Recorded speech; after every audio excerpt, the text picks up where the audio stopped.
Episode 3 Brick. Wednesday, May 8th, 1996, 6:30 a.m. Gilbert Ranch House, town name redacted. Mom, we're not pretending we both weren't illegally cow racing last night. Okay, we won't. No pancake served for you. Service for winners in this house? Leonie's mother grabbed a large plastic bottle from the middle of the table. The kitchen ceiling made a cranking sound as it swirled overhead in the awkward silence. She's not doing this. This is a joke, Leonie thought. She tugged at the flannel shirt tied around her waist. She ate her plain, thin pancakes at the breakfast table. She had not touched her glass of milk nor the butter that morning. Don't avoid the question, Mom. I heard Weston and Boone snooping around, looking for a racer. How big of players are they in this game? What do you know about this underground world? Miss Gilbert downed an entire glass of orange juice and wiped her mouth with her own matching flannel shirt. Oh, honey, they're chunk change. That's what they are. Them and their family are like buzzards. You need to stay clear of this. This business brings in a lot of money for people who need help, like us. Some nobody with family ties writes Police Academy the Cow, Leonie asked. And the nobodies also own a private radio station and owns a starter baseball cap. He and Boone seem to be making money from somewhere, Mom. What's easier than grabbing a clueless cow from a schoolyard pen, sell it to somebody who wants to make a few bucks at the races? Her mother stood, taking her plate to the sink, clanking the dishes. It became clear that her mother would not be answering. But why? Do you know who took a class cow? Leonie asked. Why would I know a thing like that? Miss Gilbert said, wiping off her plate and placing it in the dish strainer. Miss Gilbert turned off the tap and closed her eyes. Someone knocked at the door. Leonie glared at her mother, who did not reply as the knocking grew louder. Miss Gilbert sighed. Finding the cow isn't going to make anything better, baby girl. You find one, but then it's not enough. So you go looking for another cow, and another. And the next thing you know, that's been your entire life. You've done nothing but look for cows. Leonie shoved her seat into the table. She wanted to say much more about feeling misled and being lied to, and how she didn't think her father was in Wyoming on a ranch. But instead, she left to answer the door. The silence, the non-stop knocking. She left her mother, standing at the sink, lost in thought. When Leonie opened the door, Cassie stepped in. She entered the entryway, wearing a jean jacket, blue t-shirt with black tights and yellow shorts. Her hair was set in two uneven buns. We're in trouble, Cassie said. She handed Leonie a brick. Fayette had come to Cassie's place at 6 a.m. in a panic after she woke from the sound of shattering glass. Fayette told Cassie that Weston and Boone are ticked because Cassie had talked to the girls about the missing cattle. Leonie leaned out of the door and spotted a concerned Fayette in a white pickup truck in front of their house. The thin girl at the steering wheel motioned for them to get inside, looking eager to get on the road. At hearing this, still standing in the kitchen, Miss Gilbert shrugged. Told you, baby girl. Weston and Boone are buzzards, and they're coming back to pick at you next. Don't forget your lunch. I packed you a tuna sandwich and a handful of walnuts and shells. Leonie rolled her eyes. Her mom always prepared the oddest lunches. Who eats walnuts?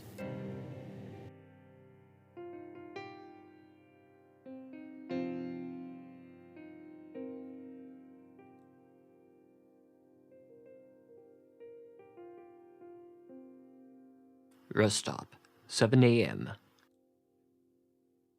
I bought a racer from Weston and Boone, Fayette said. That calf spun in circles for minutes last night. Naked Gun didn't even get across the finish line. I lost everything on that cow. I'm stuck working at that stupid gas station. Leonie watched as Fayette tried to light the end of a carrot. She put 2 quarters into the soda machine near the bathrooms, which sounded with a clunk, dispensing a green and yellow soda can. Leonie walked over and handed it to the woman, taking the lighter from her. Smoking carrots is not healthy for you. Here, Have some Surge, Leonie said. She slammed it on the outdoor picnic table. Cassie coughed. Leonie remembered that Cassie was taking charge. Since her aggression the day before had made everything worse, she felt so close to getting answers. But now she felt helpless as she watched Cassie try to talk her way out of a paper bag. Ask her where the boys get the livestock from, she thought. With the land so trashed, keeping cattle had to be expensive. Hay costs $172 a bale. Someone has to be keeping them somewhere. You said Weston and Boone were looking for cattle to buy, yet he sold one to you. Pastor seems to think that they were desperate to get their own cow. Tell us about that, Cassie said. He sold me a lemon cow to get rid of it. They must have seen how badly she was in race and tricked me in buying her. No one knows nothing about what it takes for cattle to run these races, except Coach Blinkenberg. Fayette looked at her watch and cursed.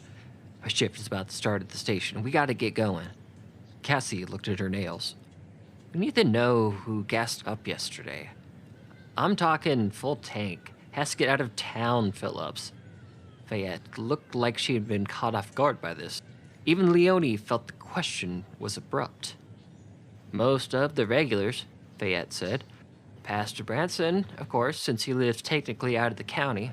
He's always running back and forth between Sundown Baptist to his house.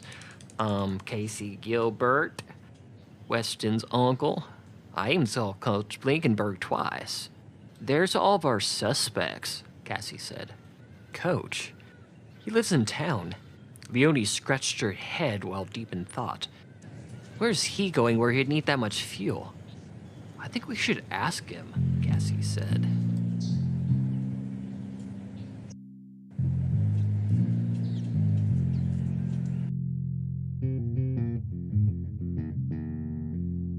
School hallway, 8:20 a.m. You can't be here, either of you. Both of you are expelled. I will not answer any of your crazy, baseless questions, and tell Pastor Branson to find a Bible and sit on it. Coach Blinkenberg led the girls down the long hallway to the front double doors of the old brick schoolhouse. Leonie and Cassie watched the oak doors swing shut in front of them, leaving them standing next to a large plaque outside with the name of the town scratched out. He didn't even answer you, Leonie said, pounding on the door. Great going, Cassie. You're doing such a good job at uncovering information Remington can steal. Coach isn't going to tell us why he got so much gas yesterday by asking nicely. You have to put pressure on people. Cassie turned in the direction of the school barn, surrounded by fresh-cut grass and dandelions.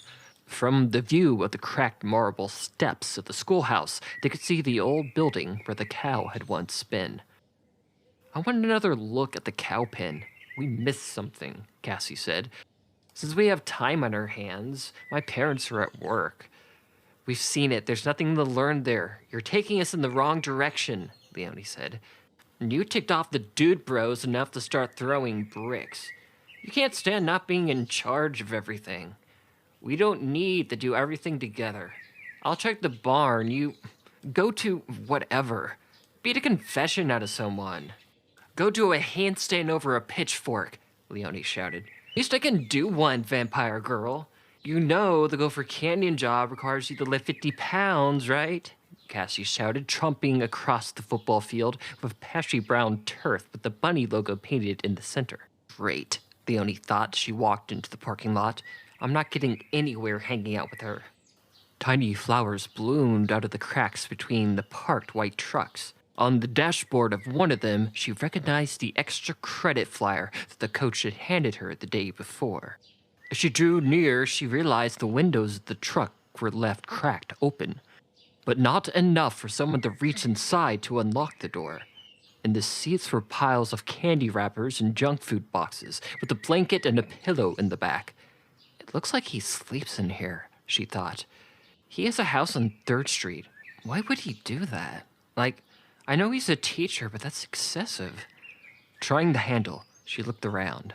Near a trash bin that led to a path from the parking lot to the football field, she spotted a pile of rocks, more than likely left over from weighing the trash can down from the high winds that happened during tornado season. She looked at the glass of the window and then back at the rock. How easy it would be No, I'm not Weston and Boone, she thought. Cassie is right. I can't always handle my problems by beating them with my fist. But I'm not telling her that. A squirrel appeared from the tall grass behind the bleachers. With its gray fur and tiny legs, it crawled up to the trash can. It rummaged, running along the rim as it searched. Leonie watched the squirrel pack away some Cheez-Its for a rainy day. She looked back at the truck. There might be another way to open it. Without the fun of breaking stuff, though, she thought. From her book bag, she took the lunch her mom had prepared. At the bottom of the brown bag, past the tuna sandwich triangles, were 6 walnuts. The squirrel's head rose at the noise of the crumpling bag. Carefully, with the critter watching her every move, she dropped the walnut through the opening in the truck window.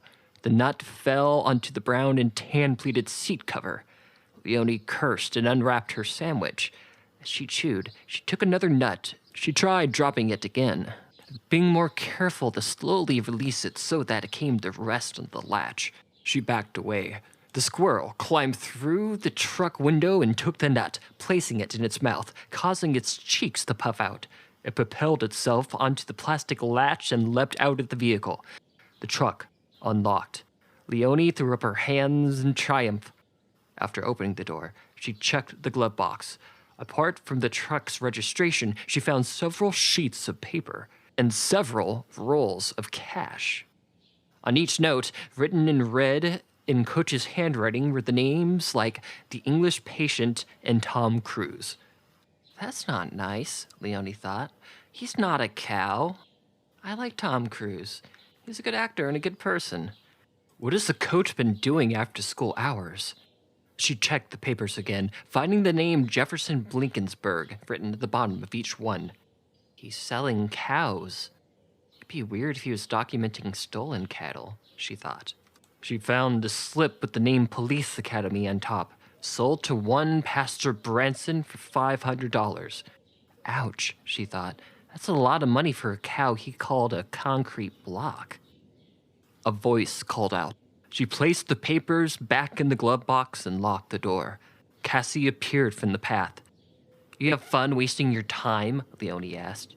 Cassie held up a videotape, the label of the tape reading May 7th, 5 to 8 o'clock, the exact moment when the cow was stolen. Does this look like a waste of time? Cassie said.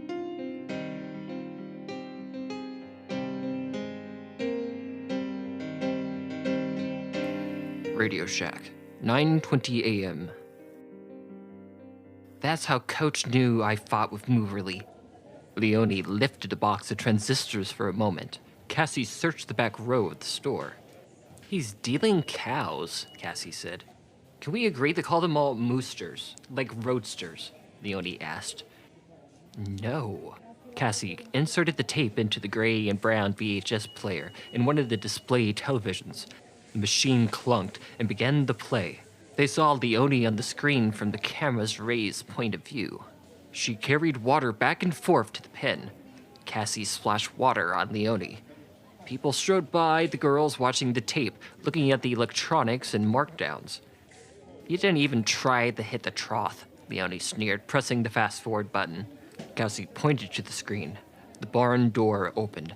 They could see themselves fighting, but the tractor blocked their view of the thief. All the girls could see was the barn door opening. For a brief moment, they could see a person, but since the videotape was recorded on the 4-hour mode, the quality made it impossible to tell who it was. Cassie hit rewind on the built-in VHS player in frustration. Leonie rolled her eyes. Coach is who all these people are getting cows from. That's why he kept having to fill up his tank. He must be competing with Weston and Boone. Leonie ejected the tape and placed it in her bag. They both, with their school backpacks, walked past the counter. Outside, the scent of rain hung in the air. Leonie could not help but feel overwhelmed by this. The smell brought back memories of darker times. This doesn't add up. And why was there only one tape in the barn? Leonie leaned against the brick wall of the Radio Shack, deep in thought. A drop fell from the sky onto Leonie's forehead. At this, they both walked to a covered bus stop. One had been out of order since the town no longer had a bus, or the need to transport anyone who couldn't get a ride with Sundown Baptist Church. There, they sat, and the rain began to pour. They listened to the rapid thuds on the sidewalk next to them. I hate rain, Leonie admitted. It brings back so many awful memories. Cassie nodded. At least we found one thing we can agree on. It's hard not to start panicking. I think we all have a lot of pain still from 93. I know I do, Leonie said. We're next, because I'm out of ideas, since you're still in charge. We aren't getting anything more out of Coach here. Not while school's going on. We aren't going anywhere till the rain stops, Cassie said. Benyosha's Diner will start a tab. Come on, it's down the street. We can wait there.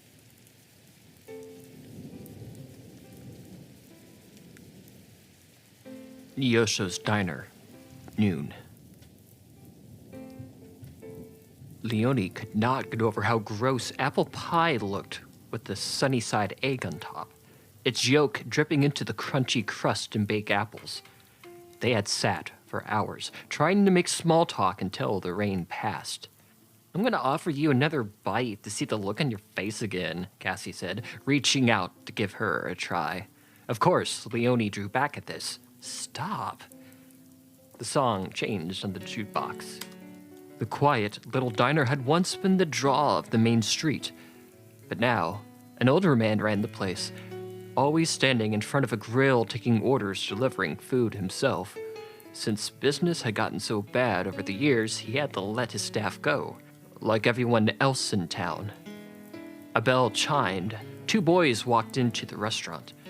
On sight, the cook stopped what he was doing and started cooking 4 hamburgers on top of a bed of white onions. It sizzled as Weston and Boone walked over and took a seat with the girls. Bro, look who we found in our burger spot, Boone said. Dude, Weston pointed to Leonie with his wrist now in a cast.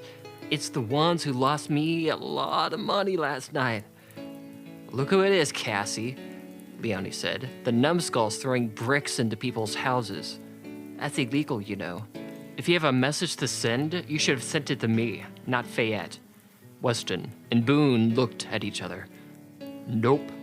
We've never done anything wrong, bro, Boone said. We are always above the law and everything. That wasn't us. That's not our style. For now. Leonie narrowed her eyes. You've lied to us before. Cassie finished the last bite of her pie before saying, like your radio show?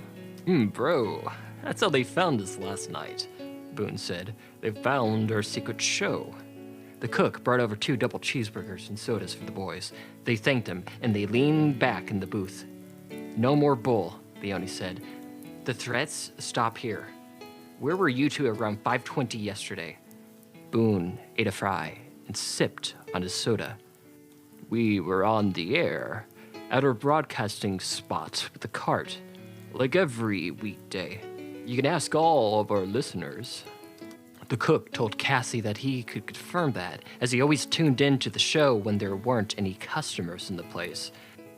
Joe wouldn't lie to us, Cassie stated about the cook. Boone continued. After we sold Fayette Naked Gun, we decided the racer selling game just wasn't us. We admit that Coach Blinkenberg sells the best racers in the state. He knows that cow racing isn't about strength, heart, or speed. He sells and trains cows that are smart enough to walk in a straight line. We failed, Naked Gun. So you can rule us out as suspects. You have our word. Yes, we heard about you running around playing detective. We need you to stop talking. If word gets out too much, we might get shut down. A lot of people's well-being depends on these races. Whoever stole the cow is a top-level competitor. You need to let it go. Help us find Mooberly, Leonie snapped, and we won't have to talk to anyone. Weston took a bite of his burger. This cattle racing sport could be an NFL-sized business. Can't do that with this cow theft nonsense. It's a bad look for our potential sponsors, don't you think? Let sleeping dogs lie. Give up on finding that class cow. Stay out of our way. This is our last warning. If we see you on or near a cow, you pay. We'll see about that. One more thing, Boone said. Someone donated to put up a new town sign. We're supposed to tell you that some of us are getting together to paint out the slur in the town name this Saturday. You coming? The girl sighed. Yeah, we'll be there, Leone said. Weston and Boone nodded and left the cook a $20 bill. Both of them politely thanked the man for the meal on the way out of the diner.